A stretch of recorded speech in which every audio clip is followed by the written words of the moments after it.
जी अस्सलाम वालेकुम सबात, कैसी हैं आप? अस्सलाम वालेकुम सर। वालेकुम सलाम। जी कैसी सर, हो मैं सबात, ठीक हूँ। ठीक हो? जी सर, अल्हम्दुलिल्लाह। बाकी लोग नहीं हैं। आप लोग के और कितने कितने स्टूडेंट्स हैं क्लास में? सर हम लोग एचआर में 5 लोग हैं। 5 लोग। 2-3 मिनट वेट कर लेते हैं, बाकी लोगों को मैंने मैसेज कर दिया, वो आते हैं तो फिर हम स्टार्ट करते हैं। बाकी सब्जेक्ट्स की हो रही हैं आपकी क्लासेज एचआर की? जी सर, हो रही हैं। कितने कितनी होगी क्लासेस? सर मेरा ख्याल है उसकी सर इस हाथ 2 सब्जेक्ट्स ले रहे हैं हमारे। एक स्पेशलाइजेशन का एचआर का और एक वैसे कोर्स का। तो उनकी तो तकरीबन 2-3 हफ्ते से रेगुलर क्लासेस हो रही हैं। और मतलब 3-3 4-4 क्लासेस हो चुकी हैं। और दूसरी जो एक स्टैट्स की है उसकी 2 क्लासेस, उसकी 3 क्लासेस हो चुकी हैं। कल तीसरी क्लास हुई है। जैन, क्या हाल है आपका, ठीक है? जी सर, अल्लाह का शुक्र। सर आवाज़ आप ठीक कैसे है? हैं? मैं भी अल्लाह का शुक्र है, बस ठीक हूँ। तो आवाज़ ठीक आ रही है आप लोगों को? जी सर, आवाज़ ठीक है। बाकी लोगों को मैसेज कर दिया आप लोगों ने? जी सर, टोटल हम 5 लोग हैं। तो वेट कर रहे तो हैं बाकी हलीमा लोगों आ को? रही हैं। जी सर, हलीमा आ रही हैं। चलिए 2-3 मिनट वेट कर लेते हैं। अच्छा, एक अब जी आज सर, क्लास है, एक हमने कल भी लेनी है क्लास। ठीक है सर। ठीक है, कल का मुझे आप टाइम आप लोगों को जो सूट करेगा बल्कि तक शाम तक ही रख लेंगे। और एक असाइनमेंट मैं आपको जी दूंगा कल।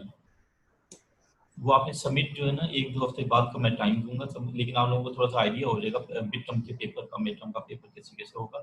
तो कल की क्लास में, क्योंकि नेक्स्ट वीक में हमारी मिड टर्म है, जी तो हम मिड टर्म का पेपर भी जो है वो जी डिस्कस कर जी, लेंगे कल की क्लास में। ठीक हो जाए सर।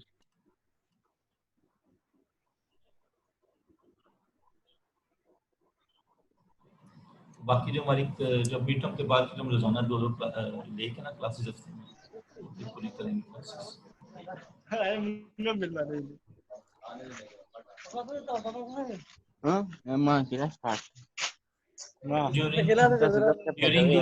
ड्यूरिंग द लेक्चर आप लोग जो ना अपने वो म्यूट कर दें माइक। उसी जी सर। लेक्चर लेक्चर के दौरान फिर वो नहीं होगी, डिस्टर्बेंस नहीं होगी। तो कोई क्वेश्चन करना हो तो अनम्यूट करें और क्वेश्चन करें। जी अगर मैं अनम्यूट कर दूंगा सबको तो फिर ज़ाहिर है आप लोग क्वेश्चन नहीं कर सकेंगे। जी जी जी सर।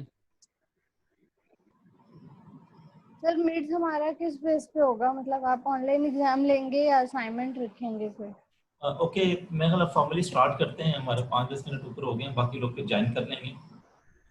जी इसमें आप लोगों को मैंने जो पहला फर्स्ट लेक्चर भेजा था, that was related to the general management concepts. That जो वो वाला जो लेक्चर है दैट इज वेरी इंपॉर्टेंट। थोड़ा सा मैं आप लोगों जी को सर। दोबारा रिपीट कर देता हूँ, आप लोगों ने वो ज़ाहिर रिकॉर्डिंग सुन ली होगी। अच्छा, दूसरा जहन आपने जी एक चीज़ नोट करनी है। अटेंडेंस जिस आज हमारा लाइव सेशन हो रहा है ना, तो आज आपने स्क्रीनशॉट लेके तो अटेंडेंस अपनी नोट कर देनी है। जो मैं रिकॉर्डिंग्स भेजता ठीक हूँ है तो सर। उसकी रिकॉर्डिंग्स की सब लोग एक्नॉलेज किया करेंगे व्हाट्सएप पे। ठीक है, ठीक है एक्नॉलेज सर। करेंगे कि हमने रिकॉर्डिंग सुन ली है, उसकी बेस पे आपने अटेंडेंस लगा देनी है। डेट वाइज आप लोग जी अपने साथ में एक्सेल शीट एक बना लें, सबके नाम लिख लें पांचों अपने जो स्टूडेंट्स हैं, और साथ साथ अटेंडेंस जो है ना मेंटेन करते रहें। ठीक है, लाइव सेशन ठीक की है सर। स्क्रीन शॉट पे जो इधर प्रेजेंट होंगे। और या अगर ज़ाहिर अगर किसी को प्रॉब्लम है, कोई नहीं कर सकता, तो वो ये एक्नॉलेज करे कि उसने रिकॉर्डिंग सुन ली है घर में। उसकी बेस पे आप अटेंडेंस लगा लें। अटेंडेंस की ज़ाहिर थोड़ी बहुत वेटेज होगी आगे। अच्छा, मैं आपको I was talking about the first lecture, उसमें we discuss about the general management concepts जो बड़े इंपॉर्टेंट होते हैं मैनेजमेंट के लिए, आप लोगों के लिए, अच्छा जो स्पेशलाइजेशन कर रहे हैं उनके लिए भी इम्पोर्टेंट है। उसमें हमने डिस्कस किया था अबाउट जनरल एडमिनिस्ट्रेशन क्या होती है, साइंटिफिक मैनेजमेंट क्या होती है, साइंस क्या होती है। उसको थोड़ा सा हमने डिस्कस किया था कि what is scientific decision making और उसका फ़ायदा क्या होता है। देन उसमें रिस्क क्या होता है, और प्लानिंग को हमने डिस्कस किया था डिटेल में।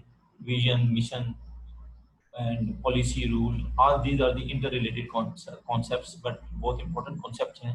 और ये कॉन्सेप्ट ऐसे होते हैं जो आपके फिंगर टिप्स पे होने चाहिए, और ये ज़ाहिर है हर जगह ये यूज होते हैं जो भी आप सब्जेक्ट पढ़ रहे हो।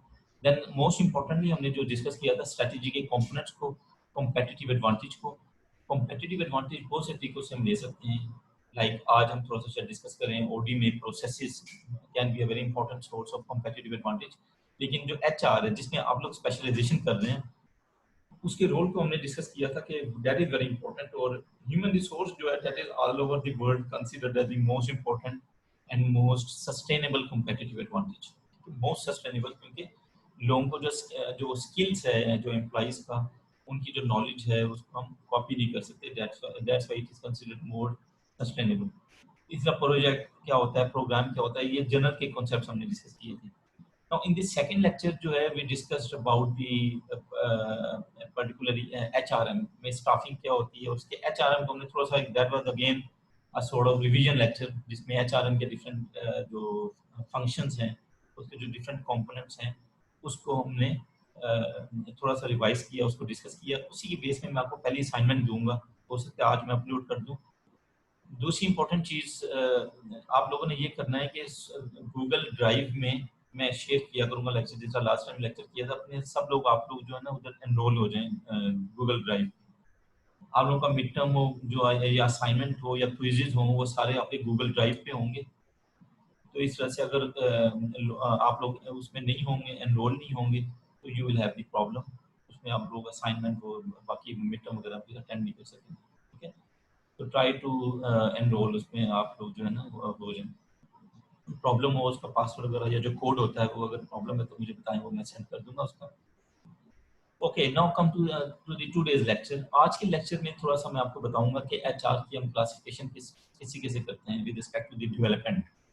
हमारा जो कोर्स का टाइटल है ultimately will have to come to the organizational development and change. Now, that is again very important topic, especially for the people like you who are doing the specialization in HR. Organizational development को थोड़ा सा discuss करेंगे। Change management, again ये पूरा subject है, पूरा इसको discuss करेंगे।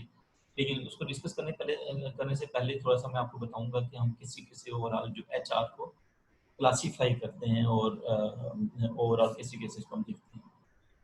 अच्छा, डेवलपमेंट जो होती है उसको हम डिफरेंट तरीके से लेते हैं। अभी हम इसकी फॉर्मल डेफिनेशन भी पढ़ेंगे ऑर्गेनाइजेशनल डेवलपमेंट की। बट डेवलपमेंट में एक जो एस्पेक्ट होता है वो होता है चेंज का। ठीक है, चेंज, दैट्स व्हाई आप देखें आपका जो कोर्स का टाइटल है that is organizational change and development. तो ये दोनों चीजें साथ साथ चलती हैं। Whenever there is a development we will have to do a sort of change. No, change को डिटेल में तो हमने डिस्कस करना है, उसको ज़्यादा हम थ्रू आउट सेमेस्टर डिस्कस करेंगे चेंज को। लेकिन जनरली स्पीकिंग वेरी बेसिक जो आइडिया मैं आपको देना चाह रहा हूँ आज, चेंज जो होती है या डेवलपमेंट को भी हम कह सकते हैं, दो तरह की होती है अगर हम इसको थोड़ा सा ब्रॉडली क्लासीफाई करें। वैसे चेंज जो होती है बहुत सी हो सकती हैं, लाइक आपकी एडमिनिस्ट्रेटिव चेंज हो सकती है, टेक्निकल चेंज हो सकती है। मोस्ट इंपॉर्टेंटली जो चेंज होती है एक होती है कॉन्टिन्यूस चेंज और एक होती है रेडिकल चेंज। नो, अगर हम इसको मैनेजमेंट के डिसिप्लिन्स को थोड़ा सा देखें पिछले 30 या 40 साल में, तो there are the different disciplines which have been emerged in management and especially in HRM और इस या ऑर्गेनाइजेशनल डेवलपमेंट से रिलेटेड भी हम कह सकते हैं। इसमें शुरू में हम जो बात करते थे वो पर्सनल मैनेजमेंट की बात करते थे, पर्सनल मैनेजमेंट, जिसमें हमारा जो मेजर रोल होता था एचआरएम का वो सिर्फ हायरिंग करना, रिक्रूटमेंट करना, उनको बस जॉब असाइन कर देना। तो that was our very traditional sort of role of जिसको हम कहते थे पर्सनल मैनेजमेंट। पर्सनल मैनेजमेंट के बाद फिर एचआरएम का रोल आया। एचआरएम में फिर उन्होंने कहा कि एक जो ट्रेडिशनल रोल ऑफ मैनेजमेंट है या एचआरएम है, दैट ह्यूमन रिसोर्स है, वो that is not just mechanical और मशीन की तरह नहीं है, बल्कि लोगों को मोटिवेट करना पड़ता है, लोगों को लीड करना पड़ता है, लीडरशिप और लोगों को डेवलप करना पड़ता है। we'll have to develop we'll have to deal with the different sort of changes। तो एचआरएम में फिर ये सारी चीजें इन्होंने इंक्लूड की। अच्छा, इसके बाद अगर हम मैनेजमेंट के पॉइंट ऑफ व्यू से देखें तो कंटिन्यूअस इंप्रूवमेंट का कॉन्सेप्ट आया। कंटिन्यूअस इंप्रूवमेंट, कंटिन्यूअस एनहांसमेंट, ठीक है, ऑर्गेनाइजेशनल इंप्रूवमेंट का कॉन्सेप्ट आया। अब ये कॉन्सेप्ट ये था कि हम किस तरीके से कंटिन्यूअसली अपनी ऑर्गेनाइजेशन को इम्प्रूव कर सकते हैं, उसमें क्या चेंजेस आते हैं, वो क्या चेंजेस टाइप क्या होती है वो मैं भी आपको बताता हूँ। और उसके बाद कंटिन्यूअस इंप्रूवमेंट के बाद उसी से रिलेटेड कॉन्सेप्ट जो आया that is the TQM, that is total quality management का कॉन्सेप्ट था। नाउ जो मैं आपको बताना चाह रहा हूँ कि इसमें जो टीक्यूएम का जो कॉन्सेप्ट था, जो कॉन्टिन्यूस इम्प्रूवमेंट का जो कॉन्सेप्ट था, अगर हम इसको रिलेट करें विद दिस चेंज, तो ये इसको हम कहते हैं इंक्रीमेंटल चेंज। ये वो कॉन्सेप्ट्स हैं जिसमें भी डील करते हैं विद द इंक्रीमेंटल चेंज। ठीक है, इंक्रीमेंटल चेंज ये होती है कि we want to have the improvement और प्रोग्रेस मैग्नीट्यूड रिलेटिवली अबाउट 10%। हम 10% इंप्रूव करना चाह रहे होते हैं, बहुत ज़्यादा मेजर चेंज नहीं लाना चाह रहे होते, और ये कंटिन्यूस होती है, ये पूरा साल हम करते रहते हैं। जैसा टीक्यूएम का प्रोग्राम है या कंटिन्यूस इंप्रूवमेंट का प्रोग्राम है, this are sort of programme which is continuously being done in the different organizations, और ये कंटिन्यूस रहता है पूरा पूरा साल। लेकिन इसमें हम जो चेंज लेकर आते हैं, that is incremental change.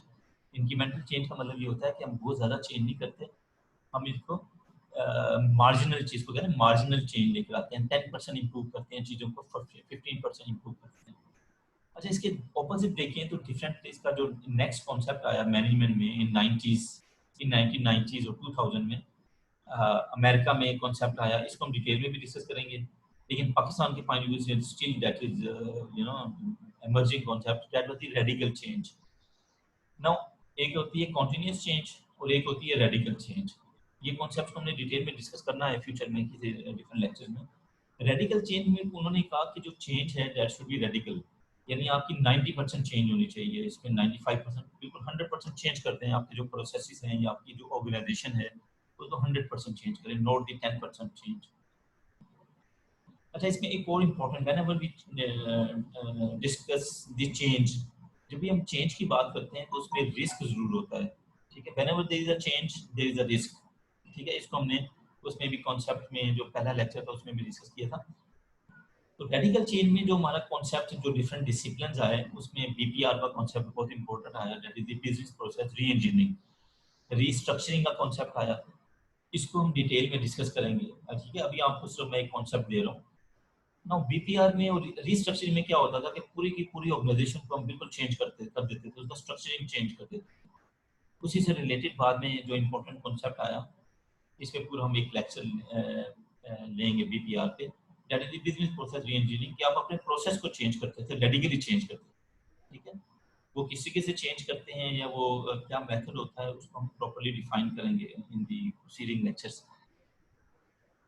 So overall change को अगर हम इसको बहुत सी टाइप्स की चेंज होती है, इसको डिस्कस करेंगे। लेकिन इसको जनरली स्पीकिंग दो तरह के चेंज जो भी हम डिस्कस कर रहे हैं, एक होती है कॉन्टिन्यूस चेंज जिसमें हम 10% इंप्रूवमेंट की तरफ जा रहे होते हैं, इससे रिलेटेड जो डिसिप्लिन होते हैं दैट इज कॉन्टिन्यूस इंप्रूवमेंट। और दूसरी तरफ होती है रेडिकल चेंज, जिसमें हम बहुत ज़्यादा मैग्नीट्यूड ऑफ चेंज बहुत ज़्यादा होता है, बहुत ज़्यादा मेजर चेंज लेकर आ रहे होते हैं। और जाहिर है अगर टीक्यूएम के कॉन्सेप्ट में अगर चेंज कम है, मार्जिनल है, तो उसमें रिस्क भी कम है। रेडिकल चेंज में अगर चेंज ज़्यादा है तो इसमें रिस्क भी ज़्यादा है। और रिस्क ज़्यादा होने का मतलब हमेशा ये नहीं है कि आपको नुकसान होगा, उसमें बहुत ज़्यादा फायदा भी हो सकता है। इसकी मैं आपको कुछ केस स्टडीज़ करवाऊंगा, बीपीआर की मैं आपको बताऊंगा। अगर हम इसमें 10-15 साल में पूरी दुनिया में जिन लोगों ने बिजनेस प्रोसेस री इंजीनियरिंग की, रेडिकल चेंज लेकर आए, तो उसमें उनको ऐसी एग्जांपल्स भी हैं कि 1000% इंप्रूव हुए उनके जो ऑपरेशंस थे या ओवरऑल ऑर्गेनाइजेशन की परफॉर्मेंस। लेकिन 60% ऐसे भी हैं कि वो फेल हो गए।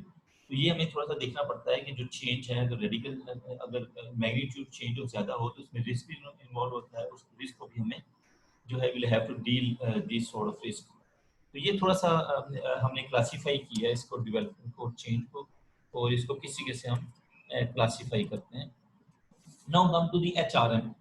एचआरएम को अगर हम now you are the HRM students, इसमें अगर हम इसको ब्रॉडली अगेन डिवाइड करें एचआरएम के डिसिप्लिन को, तो इसमें दो चीज़ें होती हैं। एक होती है एचआरयू, जिसको हम कहते हैं human resource utilisation.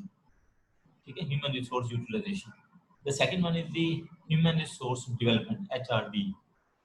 Human resource utilization का जो डिसिप्लिन होता है या इसका जो सब डिसिप्लिन होता है एचआरएम का, या स्पेशलाइजेशन अगर हम इसमें करें, तो इसमें ये चीज़ें देख रहे होते हैं कि हम अपने जो हमने एम्प्लॉयज़ है उसको, ह्यूमन रिसोर्स है उसको यूटिलाइज किस तरीके से करना है, उनको मोटिवेट किस तरीके से करना है, उनको लीड किस तरीके से करना है, how to place the right human resource at what place so that we can have the maximum performance from them.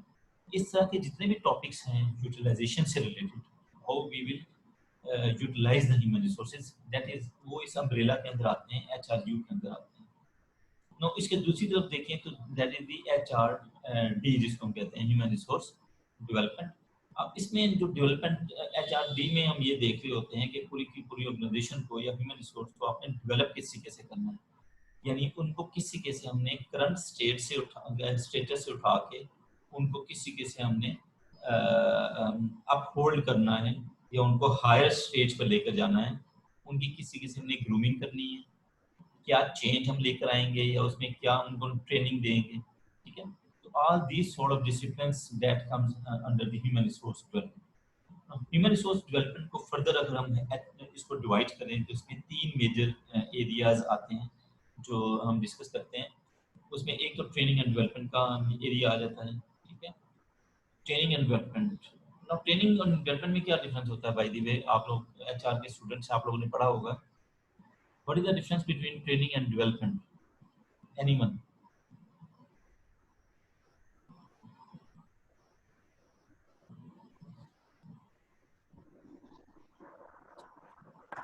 Sir के फ्यूचर के लिए आप किसी को डेवलप करते हैं, मतलब एक फ्यूचर में चेंज आ रहा है तो पहले से आपको उसको आगाही देना है, उसको डेवलप कर देता है। ओके, डिफरेंस क्या होगा ट्रेनिंग एंड डेवलपमेंट में?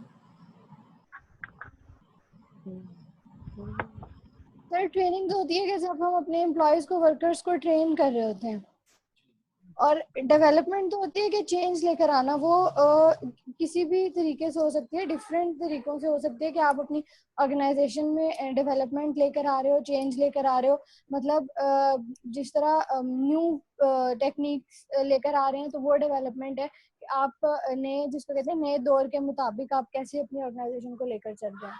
ओके, अच्छा स्टूडेंट्स, ये जो कॉन्सेप्ट्स हैं ना छोटे छोटे, ये आप लोगों ने हमेशा आइंदा याद रखने हैं। कभी इंटरव्यूज में आप जाते हैं, आप कभी कोई प्रेजेंट कर रहे होते हैं, कोई क्वेश्चन पूछ रहे हैं, तो ये आपके फिंगर टिप्स होने चाहिए, जो हमने शुरू में भी पहले लेक्चर में भी किए, दूसरे लेक्चर में तो है, खैर आप लोगों ने पढ़ते भी रहे। तो ह्यूमन ट्रेनिंग एंड डेवलपमेंट में एक बेसिक, वैसे तो ये साइनोनिमस टर्म्स हैं, इसको हम ट्रेनिंग एंड डेवलपमेंट इकट्ठा यूज कर रहे होते हैं, लेकिन थोड़ा सा टेक्निकल डिफरेंस होता है, वो हम अभी डिस्कस करते हैं डिटेल में, ज़ाहिर है बाद में डिस्कस करेंगे, लेकिन थोड़ा सा भी डिस्कस कर लेते हैं इस पॉइंट ऑफ व्यू से।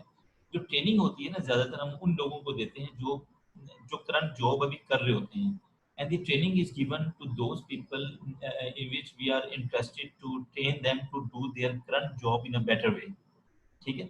यानी आफ्टर द ट्रेनिंग क्या होती है, वो वही जॉब करते रहेंगे जो अभी जॉब कर रहे हैं, ठीक है। वो उनको उनका हायर रिस्पॉन्सिबिलिटी नहीं देते, that is the training. Training is usually given to the to the employees who will be able to do their current job in a better way in future. इसके अपोजिट जो development होती है, इसमें ये भी training ही होती है, इसमें भी ट्रेनिंग ही हम देते हैं, लेकिन after this sort of training development में ये होता है कि हम उसकी इस किस्म की ट्रेनिंग कंप्लीट होने के बाद उनको कोई हायर रिस्पॉन्सिबिलिटी दे देते हैं, उस ह्यूमन रिसोर्स उसको कोई हायर पोजीशन में अपॉइंट कर लेते हैं। तो ये थोड़ा सा टेक्निकल डिफरेंस होता है ट्रेनिंग एंड डेवलपमेंट में, ठीक है। ट्रेनिंग जो है, आफ्टर ट्रेनिंग जो एम्प्लॉइज हैं अपनी करंट जॉब को करेंगे इन अ बेटर वे, लेकिन डेवलपमेंट में हम उनको हायर रिस्पॉन्सिबिलिटी देते हैं। So is it clear the difference between training and development? जी सर।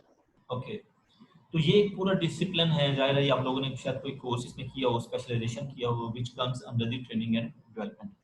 इसका सेकंड जो अम्ब्रेला है HRD के अंदर ही जो हम आते हैं, that is the OD and change, जो ऑर्गेनाइजेशनल डेवलपमेंट एंड चेंज जो हमारा टॉपिक है, इसको भी डिटेल में हम डिस्कस करेंगे। चेंज मैनेजमेंट पूरा एक पूरा सब्जेक्ट है, OD एक डिफरेंट सब्जेक्ट है, लेकिन जाहिर है हमारा जो टाइटल है कोर्स का OD चेंज एंड डेवलपमेंट है, इसको हम जाहिर है उसी पॉइंट ऑफ व्यू से कुछ हम OD को डिस्कस करेंगे, चेंज को डिस्कस करेंगे, और कुछ ओवरलैपिंग चीज़ें हैं जो साथ साथ चलेंगी हम ऑर्गेनाइजेशनल डेवलपमेंट और चेंज में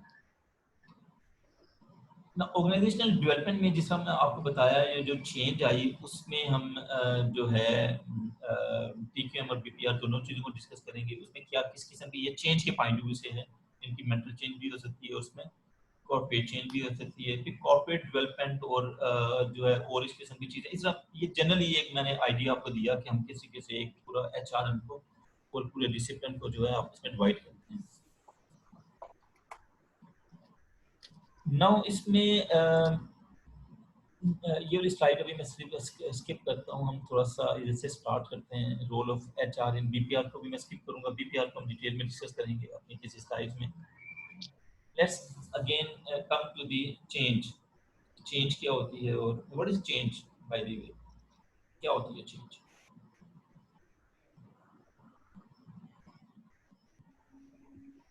सर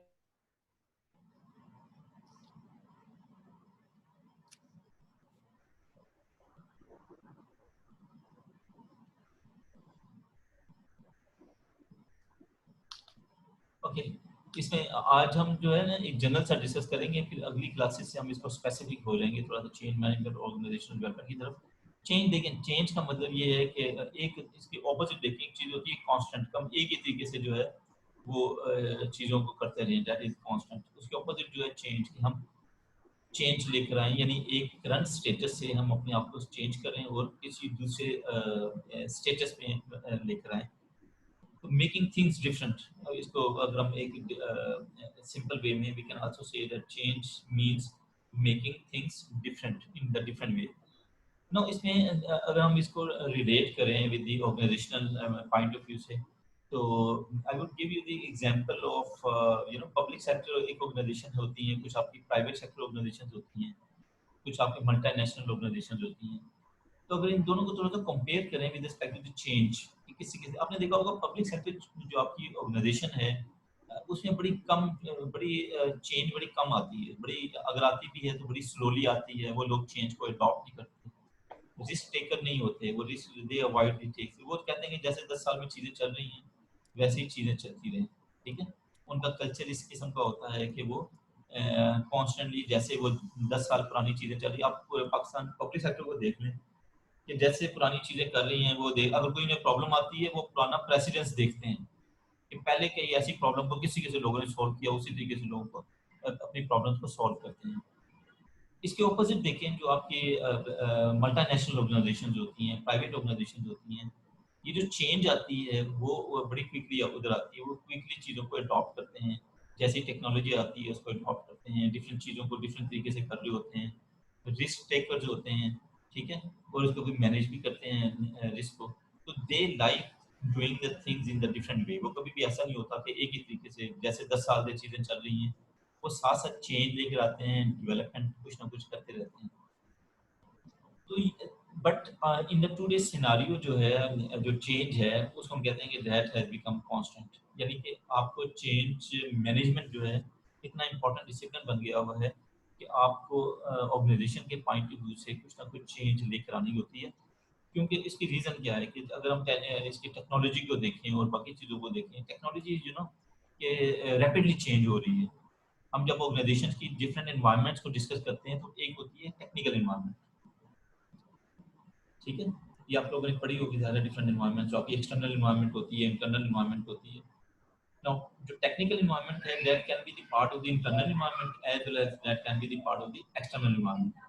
और टेक्निकल एनवायरनमेंट या टेलीकम्युनिकेशन एनवायरनमेंट या इस किस्म की एनवायरनमेंट ऐसी एनवायरनमेंट होती है जो बड़ी क्विकली चेंज होती है, ठीक है। और जैसे टेक्नोलॉजी चेंज हो रही है आपको अपनी ऑर्गेनाइजेशन को पूरा चेंज करना पड़ जाता है, डिफरेंट डिपार्टमेंट्स को चेंज करना पड़ता है, ठीक है, in order to compete in the market. एक अच्छा इसमें हम ऑर्गेनाइजेशनल डेवलपमेंट में एक तो टेक्नोलॉजी या इस किस्म की चेंज को भी ज़्यादा डिस्कस करेंगे। दूसरी चेंज होती है कल्चरल चेंज, जिसका होता है कल्चर होता है, इसको हम बहुत ज़्यादा डिस्कस करेंगे इसमें ऑर्गेनाइजेशनल डेवलपमेंट में, that is the very important part of the organizational development. Like culture क्या होता है इसको डिटेल में डिस्कस करेंगे, लेकिन cultural environment, social environment, socio cultural environment, ये इस किस्म की इन्वायरमेंट होती है जो बड़ी जो है आहिस्ता से चेंज होती है। यूजुअली हम कहते हैं अगर आपने किसी ऑर्गेनाइजेशन के कल्चर को चेंज करना है तो that may not be change in months और the years, that requires decades.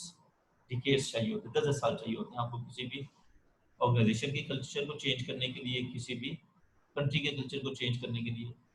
तो विद रिस्पेक्ट टू तो ये आप एनवायरनमेंट जो होती है, जब हम चेंज को डिस्कस कर रहे होते हैं तो एनवायरनमेंट को भी डिस्कस कर रहे होते हैं कि कौन सी ऐसी एनवायरनमेंट्स हैं जब एनवायरमेंटल फोर्सेस हैं जो बड़ी क्विकली चेंज हो रही हैं, लाइक टेलीकम्युनिकेशन और टेक्निकल एनवायरनमेंट, और कौन सी ऐसी एनवायरनमेंट है जो आहिस्ता से चेंज होती है, लाइक सोशल एनवायरनमेंट होगी, कल्चरल एनवायरनमेंट। ना चेंज को जैसा हमने बताया कि whenever there is a change, तो इसमें उसमें रिस्क भी होगा। अगर चेंज ज़्यादा होगी या मैग्नीट्यूड ज़्यादा होगा तो उसमें ज़्यादा चेंज होगी। तो अगर आपकी चेंज जो है वो प्लान्ड नहीं है, अगर वो सिस्टमेटिक नहीं है, तो उसका आपको नुकसान भी हो सकता है। ठीक है, चेंज मैनेजमेंट का डजंट इट मीन कि हमेशा फ़ायदा ही होगा चेंज करने का, उसका नुकसान भी होता है। लाइक मैंने आपको शुरू में बीपीआर की एग्जांपल दी, जिसको डिटेल में ज़्यादा डिस्कस करेंगे।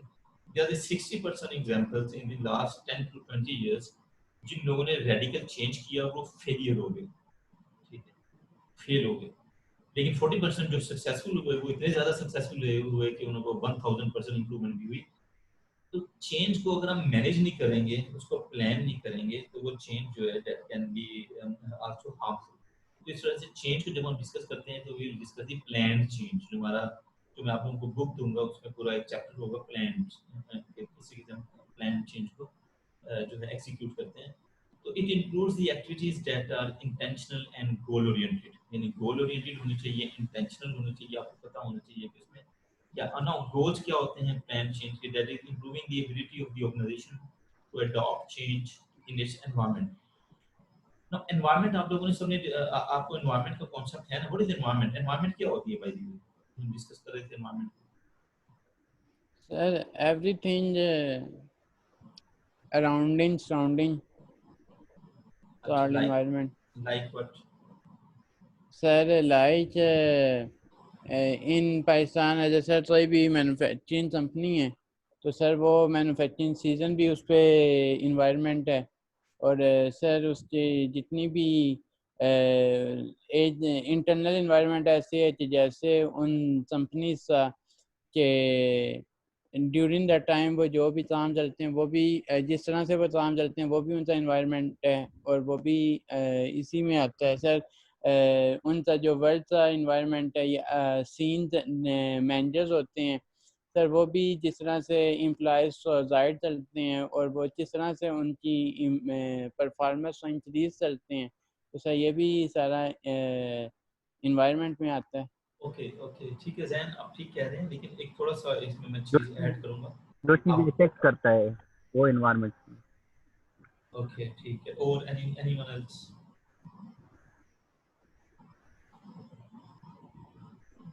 ओके, मैं जो एनवायरनमेंट की बात कर रहा था मैनेजमेंट के पॉइंट ऑफ व्यू से या स्ट्रेटेजिक मैनेजमेंट के पॉइंट ऑफ व्यू से, आई was talking about the environment. Environmental analysis जो होता है that is a very important topic.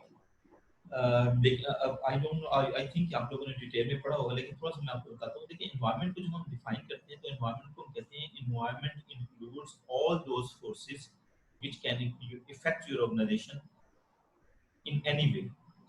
Again, I am repeating, environment includes all those forces which can affect your organization in any way. Now, ये forces कौन सी होती हैं या environment क्या होती है? दो तरह की environment होती है। Usually तीन तरह की environment मैं डिस्कस कर रहा होता हूँ तो तीन तरह की मैं पढ़ाता हूँ, लेकिन जनरली दो तरह की environment होती है।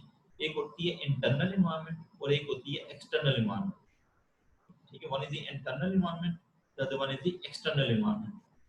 इंटरनल इन्वायरमेंट क्या होती है? Internal environment includes all those forces which exist within the organization, ठीक है, which exist within the organization और which are controllable by the managers of the organisation.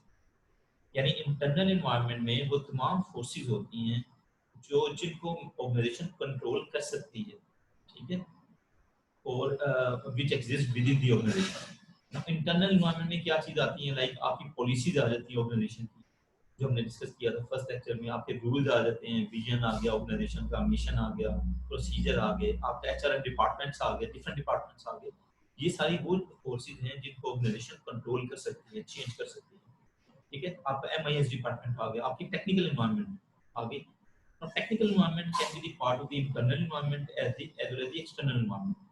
इसी वजह से कुछ चीजें ऐसी होती हैं जो इंटरनल एनवायरनमेंट का भी पार्ट होती हैं, एक्सटर्नल एनवायरनमेंट का भी पार्ट होती हैं, but let me discuss first this external environment. So internal environment includes forces which exist within the organization and which are controllable by the organization, जो कि मैंने आपको एग्जांपल डिस्कस की। External environment. External environment is that environment which exists outside the organization, or it includes the forces which are not controllable by the organization. ये वो forces होती हैं जिनको organization control नहीं कर सकती, ठीक है, outside the organization exist करती हैं। नो इसमें क्या चीजें आ जाती हैं, लाइक इसमें आपकी लीगल एनवायरनमेंट आ गई। लीगल एनवायरनमेंट आउटसाइड होती है, उसको ऑर्गेनाइजेशन कंट्रोल नहीं कर सकती। आपकी जो है सोशल एनवायरनमेंट आ गई, आपकी कल्चरल एनवायरनमेंट आ गई, आपके जो है पॉलिटिकल एनवायरनमेंट आ गई। You can control the political environment. So all these are the environments or the forces which exist outside the organization and which are the part of the external environment. Now कुछ ऐसी चीजें होती हैं which can be the part of the internal environment as well as the part of the external environment. ये आप लोगों ने चीजें याद रखनी है, अगर ना क्लियर हो तो ये मैं डिटेल में पूरा लेक्चर दे दूंगा इस पे environments। लाइक इसमें जैसा मैंने हमने बात की थी टेक्निकल एनवायरनमेंट की, तो technical environment can be the part of the internal environment as well as the part of the external environment. अगर हम इसको कहते हैं कि इंटरनल एनवायरनमेंट के पॉइंट ऑफ व्यू से जो आपका एमओएस डिपार्टमेंट है कि आप अपनी ऑर्गेनाइजेशन में क्या टेक्नोलॉजी जल्दी अडॉप्ट कर रहे हैं, लेट अडॉप्ट कर रहे हैं, क्या टेक्नोलॉजी लेकर आते हैं, तो that is the part of the internal environment. लेकिन अगर ओवरऑल आप देखें कि आपकी इंडस्ट्री में किस तरह टेक्नोलॉजी आ रही है, पूरी इंडस्ट्री में या आपकी कंट्री में किस तरह टेक्नोलॉजी आ रही है, तो that can be the part of the external environment. इसी तरीके से कल्चर एक ऐसी चीज होती है that can be the part of the internal environment and as well as that can be the part of the external environment. जब हम इंटरनल एनवायरनमेंट की बात कर रहे होते हैं, कल्चरल एनवायरनमेंट, तो इसका मतलब है आपकी ऑर्गेनाइजेशन का कल्चर। ठीक है, आपकी ऑर्गेनाइजेशन में चीजें कैसी हो रही हैं, what are the norms, values, beliefs, ठीक है, किस तरीके से हो रही है ऑर्गेनाइजेशन में। When we talk about the external environment, तो कल्चरल एनवायरनमेंट जो होती है आपकी एक्सटर्नल एनवायरनमेंट का भी पार्ट होती है ना। उसमें हम फिर मैक्रो लेवल पे डिस्कस करते हैं कि आपकी कंट्री का क्या कल्चर है, आप जिस प्रोविंस में रह रहे हैं उसका क्या कल्चर है, ठीक है, आपके सिटी का डिफरेंट कल्चर होता है। From that point of view, that will be the part of the external environment. तो ये थोड़ा सा आप लोगों को क्लियर हुआ कि एनवायरनमेंट क्या होती है, एक्सटर्नल एनवायरनमेंट यस क्या सर। होती है, इंटरनल एनवायरनमेंट में कौन कौन सी फोर्सेस आती हैं, डिटेल में दायरा आप लोगों ने की होंगी। इसी जी तरीके सर। से एक एनवायरनमेंट सेपरेटली मैं डिस्कस करता हूँ जिसको हम कहते हैं कॉम्पिटिटिव एनवायरनमेंट। जो आपका कॉम्पिटिशन होता है, तो basically that is also the part of the external environment में आता है, लेकिन क्योंकि इसकी इंपॉर्टेंस ज़्यादा होती है तो उसको हम भी उसको that can also be considered as the separate environment. तो उसमें हम डिस्कस करते हैं व्हाट इज द इंडस्ट्री में कंपटीशन क्या है, आपके कॉम्पिटिटर्स कितने हैं, what is the number of competitors, what is the intensity of competition in the industry. तो all that is the part of the competitive environment. तो ये पूरी ऑर्गेनाइजेशन की एनवायरनमेंट। और एक चीज़ हमेशा याद रखें, तो मैंने आपको फर्स्ट लेक्चर में आपको बताया ना, concept vision, mission, yes sir. Strategy, rule और कॉम्पिटिटिव एडवांटेज, ये सब चीज़ें हम कभी भी नहीं कर सकते जब तक आप एनवायरनमेंट को अच्छे तरीके से एनालाइज नहीं करेंगे। जो एनवायरमेंटल एनालिसिस होता है that is the first and foremost step in any strategic management process. कभी भी आपने कोई स्ट्रेटेजिक मैनेजमेंट प्रोसेस करना है तो you will have to study the environment of the organisation. उसके बगैर आप ना सॉर्ट कर सकते हैं, स्ट्रेंथ वीकनेस का आपको पता नहीं चलेगा, ना विजन बना सकते हैं, मिशन नहीं बना सकते। तो that is the first and the foremost जो स्टेप होता है। ओके, इसको फिर अगर टाइम मिलेगा तो डिस्कस करेंगे। कम टू आवर टॉपिक, जो हम प्लान चेंज की बात कर रहे थे, क्योंकि एनवायरनमेंट का ये आया तो मैंने आपको थोड़ा सा एनवायरनमेंट का बताया कि what is the environment. Now changing the behaviour of the individuals and groups in the organisation, now that is very important. दो तरह की, लेकिन मैंने आपको बताया चेंज बहुत सी टाइप्स की होती है। एक आपकी होती है टेक्निकल चेंज, लाइक आप टेक्नोलॉजी में चेंज लेकर आ रहे हैं, नए कंप्यूटर्स आप इंस्टॉल कर रहे हैं, नई टेक्नोलॉजी। दूसरी होती है बिहेवियरल चेंज, लोगों में चेंज लेकर आनी है, अपने ग्रुप्स में चेंज लेकर आनी है, टीम में चेंज लेकर आनी है। ना ऑर्गेनाइजेशनल डेवलपमेंट जो होती है ना, that is very much related with the behavioural change, कि आप लोगों के बिहेवियर को चेंज किसी कैसे करेंगे। और इसको हम डिस्कस करेंगे। That is not very easy to change the behaviour of people. आप लोग जैसा भी डिस्कस किया, कल्चर इस तरह का होता है कि उसमें टाइम लगता है और you have to focus on that. तो ये चीजें हम डिटेल में ज़्यादा डिस्कस करेंगे। तो changing the behaviour of the individual and the groups in the organisation, that is very important part of plan change as well as that is the very important part of organizational development. Now similarly कुछ आपके change agents होते हैं, like persons who acts as catalysts and assume the responsibility for managing change activities. इसमें हम जब पढ़ेंगे organizational development को, तो कुछ लोग जो है बाहर से consultants hire करते हैं in order to implement a particular change, जिनकी expertise होती है, ठीक है, उनको organizational behavior का उनकी expertise होती है, उनकी consultancy होती है, और फिर उनके थ्रू वो है एक पर्टिकुलर चेंज को उसमें अप्लाई करते हैं। Now, कुछ लोग जो होते हैं वो इंटरनली अप्लाई करते हैं, अपने ही मैनेजर जो ह्यूमन रिसोर्स मैनेजर्स हैं उनको ट्रेनिंग देते हैं और वो फिर उस चेंज को अडॉप्ट करते हैं और उसको मैनेज करते हैं. So either of these strategies can be used by the organization. ये थोड़ा सा हमने आइडिया मैंने आपको दिया. मुझे ये सारी चीज़ें वो हैं जो हमने डिटेल में डिस्कस करनी है, लेकिन अभी थोड़ा सा मैं ओवरव्यू आपको दे रहा हूँ कि what is the plan change और चेंज एजेंट्स क्या होते हैं. Okay, resistance to change. Resistance to change, इसको जब मैं चेंज मैनेजमेंट का टॉपिक पढ़ाऊंगा तो आपको इसको मैं पूरा प्रोसेस ज़्यादा बताऊंगा इसका चेंज मैनेजमेंट का. एक चीज़ हमेशा आपने याद रखनी है एज अ मैनेजर, आप ह्यूमन रिसोर्स के ज़्यादा स्टूडेंट्स हैं. Whenever there is a change, there will be resistance. ये चीज़ आप ध्यान में बांध दें. कभी भी कोई ऐसी चेंज नहीं होती जिसको लोग इजीली एक्सेप्ट कर लें या इसको अडॉप्ट कर लें. Whenever there is a change, resistance उसमें होगी. Now it is the ability of the manager or the human resource manager कि वो उस चेंज रेजिस्टेंस को किस तरीके से वो हैंडल करेगा और किस तरीके से लोगों को बताएगा कि वो चेंज जो है लोगों के फायदे के लिए होती है. तो इसमें जब चेंज रेजिस्टेंस की जब हम बात करेंगे, इसमें बहुत सी कंप्लेंट्स आएंगी, लोग बातें उठाएंगे, स्ट्राइक पे चले जाएंगे. ठीक है, जॉब एक्शंस, अपनी जॉब अपनी सही तरीके से परफॉर्म नहीं करेंगे. So all these are the different indications of कि वो are they are not accepting the change and they are resist कर रहे हैं वो चेंज को. Loss of employ loyalty and motivation उनकी कम हो जाएगी. उनका एरर वर्क मिस्टेक्स इंटेंशनली और इंटेंशनली ज़्यादा हो जाएगा. एब्सेंटीज़म ज़्यादा. सो मैं जो बताना चाह रहा था कि whenever there is a change, लोग उसको रेजिस्ट करेंगे और ये सारी चीज़ें देखने में आती हैं अगर आप उसको ठीक तरीके से मैनेज नहीं करेंगे. नो, इसी तरह से हम ये पूरा जो कोर्स है ऑर्गेनाइजेशनल डेवलपमेंट का और चेंज का, इसमें हमने यही चीज़ें डिस्कस करनी है कि आपने इस रेजिस्टेंस को किस तरीके से मैनेज करना है और इन सब चीज़ों को किस तरीके से you will do all these things in a positive way so that वो जो change है उसका एक positive effect सबके सामने आए और readily सब लोग जो है पूरी ऑर्गेनाइजेशन उसकी टॉप मैनेजमेंट से लेकर लोअर मैनेजमेंट तक उसको readily accept करे change. So that is again we will discuss in the different lectures throughout this semester how we can handle all these sort of things.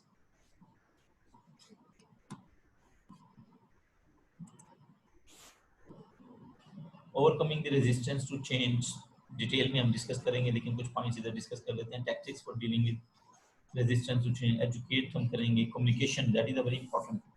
आप लोग को मैंने आई थिंक कम्युनिकेशन का वो lecture नहीं एक भेजा, हो सकता है मैं वो लेक्चर आपको भेजूँ. ये जो ऑर्गेनाइजेशनल डेवलपमेंट का सब्जेक्ट है और चेंज मैनेजमेंट में कम्युनिकेशन जो है दैट इज वेरी इंपॉर्टेंट. ठीक है, कम्युनिकेशन अगर आपकी अच्छी होगी तो you can handle the different things. आप अपनी लेबर को भी हैंडल कर सकेंगे. लोग स्ट्राइक कर रहे हैं, उनको किसी कैसे हैंडल करना है. ठीक है, अपने ह्यूमन रिसोर्स को किसी कैसे आपने मोटिवेट करना है. कम्युनिकेशन स्किल्स जो होती है specially for you people, HRM के लोगों के लिए, मैनेजमेंट डिसिप्लिन के लोगों, दैट इज वेरी इंपॉर्टेंट. ठीक है, अगर आपकी कम्युनिकेशन स्किल्स अच्छी हैं तो बिलीव मी आपकी पूरी लाइफ जो है ऑर्गेनाइजेशनल लाइफ, आपकी जॉब की लाइफ बड़ी अच्छी गुजरती है. अगर आपकी आपकी कम्युनिकेशन स्किल अच्छी नहीं है तो आप फिर हमेशा प्रेशर में रहेंगे, अपने एम्प्लॉयज़ की तरफ से भी, अपने बॉसेस की तरफ से भी, अपने लेबर्स की तरफ से. So that's why communication, direct communication skill आप लोगों ने डिटेल में एमबीए में बहुत डिफरेंट सब्जेक्ट्स पढ़े हैं, लेकिन एक सब्जेक्ट हो सकता है मैं आप लोगों को सेंड करूँ इसका, जिसमें ओवरऑल हम एक कम्युनिकेशन प्रोसेस को थोड़ा सा रिवाइज कर लेंगे एज अ लेक्चर हो सकता है. मैं आपको सेंड करूँ इसका communication skills overall general communication का. देन इसको फिर हम डिस्कस करेंगे. इसमें कम्युनिकेशन एक, बल्कि आप लोगों ने रिमाइंड करवाना है. हमारे लेक्चर इस तरह लाइव लेक्चर हुआ करें ना तो कोशिश किया करें कॉपी पेंसिल भी साथ रख लें और नोट कर लें इंपॉर्टेंट अगर चीज़ें हैं. वैसे तो रिकॉर्डिंग आपको मिल जाएगी. लाइक मुझे आपने याद करवाना है कम्युनिकेशन को जो आपके, मैं आपको ये भी एक बताऊंगा कि आप प्रेजेंटेशन में किसी के से अच्छी प्रेजेंट करते हैं उसमें क्या क्या इंपॉर्टेंट चीज़ें होती हैं. इंटरव्यू देते हैं तो हाउ योर कम्युनिकेशन स्किल्स किसी के से काउंट करती हैं, किसी के से हम अच्छा इंटरव्यू दे सकते हैं. तो ये कोई एक बार हम कोई सेशन रखेंगे उसमें मैं डिटेल में आपको इसका बताऊंगा. Then participation, that is a very important concept कि आप लोगों के साथ पार्टिसिपेट करें. उनके साथ अगर चीज़ें डिस्कस नहीं करेंगे तो चेंज को मैनेज करना that will be very difficult. Then facilitate, आप फैसिलिटेट, अल्टीमेटली जो पर्पस होता है ह्यूमन रिसोर्स मैनेजर का वो फैसिलिटेट होता है, सपोर्ट होता है. नेगोशिएशन स्किल्स, ये पूरा एक टॉपिक है. नेगोशिएशंस किसी कैसे करते हैं, कॉन्फ्लिक्ट, ये पूरा एक लेक्चर इसका होगा. नेगोशिएशन पे कॉन्फ्लिक्ट को किसी कैसे मैनेज करते हैं. कोएशन आए, उसमें किसी से मैनिपुलेशन, उसको किसी से कॉपरेशन की तरफ जाते हैं। सो दीज आर सर्टन चीज़ें हैं, कॉन्सेप्ट्स हैं जो basic in the very basically मैं आपको बता दूं कि इसको हमने रेसिस्ट करना है, लेकिन इसको डिटेल में हम सब चीज़ों को डिस्कस करेंगे। ओके क्लास, हमारा ये जो फर्स्ट सेशन है इसका टाइम तकरीबन अबाउट लास्ट मिनट हमारे पास। अभी तक कोई क्वेश्चन अगर है आप लोगों का, क्योंकि ये सेशन एंड हो जाएगा, फिर मैं 5 मिनट के बाद दूसरा नेक्स्ट ये सेशन लेंगे स्टार्ट। रेजिस्टेंस टू चेंज थोड़ा डिफिकल्ट लग रहा है, मतलब रेजिस्टेंस ये थोड़ा जी, ये डिफिकल्टी होता है, इसको हमने डिस्कस करेंगे, इसमें क्या मेथड, इसको हमने डिटेल में डिस्कस करना है।